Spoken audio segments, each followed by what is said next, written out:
Welcome to our channel. If you want to convert crypto to USD on Binance, quick guide. Follow these simple instructions to make sure to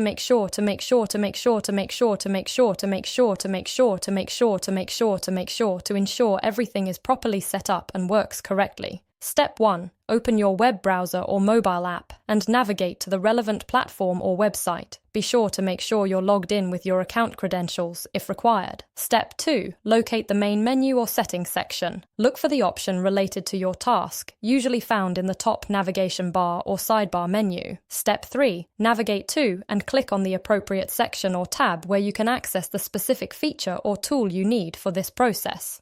Step 4. Carefully follow the on-screen prompts carefully. Enter any required information such as amounts, addresses, or account details accurately